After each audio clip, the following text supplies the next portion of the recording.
Deux jumelles sont nées d'une manière étrange. Cendrillon n'arrêtait pas d'enchaîner les fausses couches. Après 20 pertes tragiques, tout le monde pensait que Cendrillon utilisait ses grossesses pour faire des sacrifices. Mais à leur grande surprise, elle réussit enfin à donner naissance à des jumelles. Un jour, alors qu'elle jouait près de la rivière, l'une des filles éclaboussa son reflet en jouant dans l'eau. Aussitôt, quelque chose d'étrange se produisit. Son reflet commença à se transformer. Sa peau prit l'apparence de fines écailles de poisson, et peu à peu, elle se métamorphosa en poisson. Il était une fois, dans un paisible village, une femme nommée Cendrillon et son mari. Ils étaient mariés depuis de nombreuses années mais n'avaient pas d'enfants. Cendrillon avait conçu plusieurs fois, mais chaque grossesse se terminait par une fausse couche après quelques semaines seulement. La famille du mari suggéra qu'il épouse une autre femme, croyant que Cendrillon était une sorcière qui utilisait ses fausses couches pour des rituels de sorcellerie. Cependant, son mari l'aimait profondément et restait convaincu qu'un jour Cendrillon lui donnerait un enfant. Après de nombreuses années, Cendrillon tomba enceinte à nouveau. Les villageois, sceptiques en raison des événements passés, anticipaient une autre fausse couche. Ils disaient, c'est ainsi qu'elle tombe toujours enceinte, mais juste après quelques semaines, elle utilise cela pour des rituels. Mais contre toute attente, Cendrillon mena cette grossesse à terme. À l'étonnement des villageois, elle donna naissance à des jumelles, deux belles filles nommées Ariel et Jasmine. Les villageois étaient ravis et venaient de partout pour voir les jumelles, les considérant comme une bénédiction. Au fil des ans, Ariel et Jasmine grandirent et devinrent des figures bien aimées du village. Les hommes et les femmes visitaient leur maison,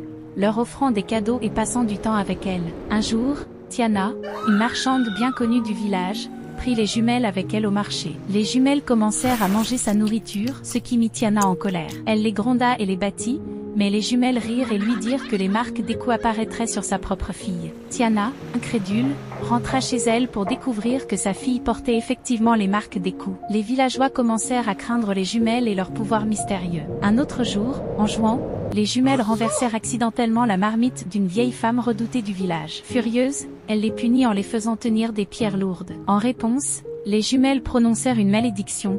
Chaque fois que la vieille femme essayerait d'entrer dans sa hutte, celle-ci s'éloignait d'elle. La vieille femme, incrédule, découvrit bientôt la vérité terrifiante de cette malédiction. Les villageois, témoins de cet événement, commencèrent à respecter et à craindre les jumelles. En grandissant, les jumelles se sentirent de plus en plus seules, car leur pouvoir effrayait les autres villageois. Cherchant à vivre comme les autres enfants, elles décidèrent de braver l'interdiction de leur mère et d'aller à la rivière. Au début, les villageois furent effrayés et s'éloignèrent, mais les jumelles réussirent à les convaincre qu'elles ne voulaient que jouer. Alors qu'elles jouaient, une des filles éclaboussa l'autre, provoquant une transformation étrange. La peau de l'une des jumelles commença à ressembler à des écailles de poisson et elle se transforma en poisson. Elsa, essayant d'aider sa sœur, toucha l'eau et se transforma aussi. Les villageois, effrayés, coururent chercher Cendrillon, qui arriva pour voir ses filles se transformer en créatures de la rivière. Le prêtre du village révéla alors que les jumelles étaient en réalité les enfants de la déesse de la rivière, un secret que Cendrillon avait gardé par peur. Cendrillon avoua qu'elle avait consulté un herboriste pour avoir des enfants,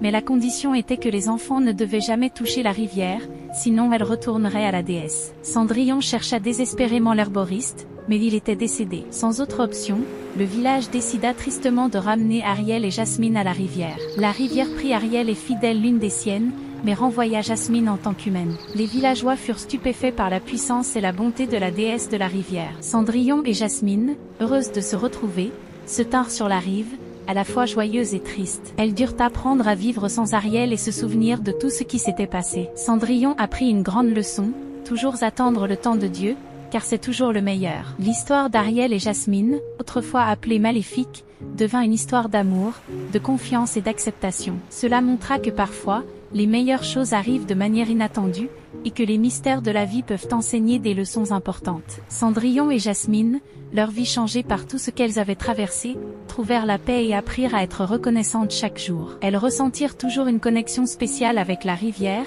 qui leur avait tant donné et avait aussi pris. J'espère que vous avez apprécié ce conte. Si c'est le cas, veuillez aimer la vidéo, vous abonner à la chaîne et activer la cloche de notification pour ne pas manquer la prochaine histoire. Au revoir.